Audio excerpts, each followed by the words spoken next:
আমরা এই দুইটাই দেখেন এখন, একটাতে আমার মাছ এই যেটা টাইম শেষ হয়ে গেছে, ফ্রাইটা দেখেন 20 মিনিট টাইম ছিল, আপনার এই যে টাইমটা শেষ হয়ে গেছে দেখেন। এই যে তেলটা দেখেন, তেলটা কোনো নিচে চলে গেছে, আমি কিন্তু তেল কোনো ইউজ করিনি, মাছের যে তেলটা ছিল ওই তেলটাও নিচে চলে গেছে। আর দেখেন পোড়াটা কেমন হয়েছে, একদম পারফেক্ট হয়েছে। আমি এখানে দিলে আপনি বুঝতে পারবেন যে 20 মিনিট এটা টাইম লাগে।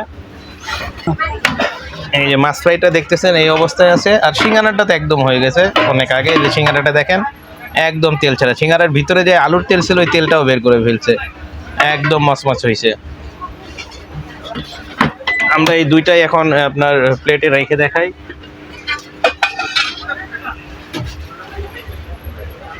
ওরে বাবারে,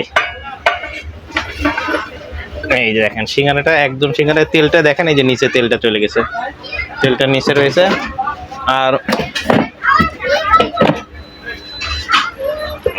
আর মাছটাই দেখেন, এই যে মাছটা, এই যে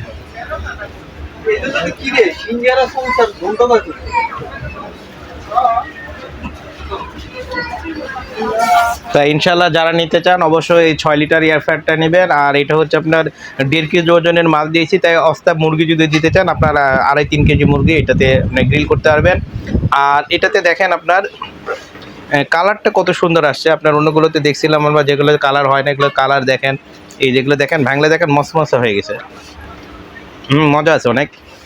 কারণ এটা তো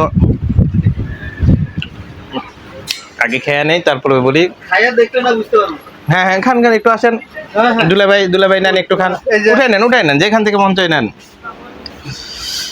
গরমে না, গরম তেল ঠান্ডা অনেক সিদ্ধ হয়েছে, খুব টেস্টি লাগছে, না খাইতেই জিহ্বার জল চলে আসছে।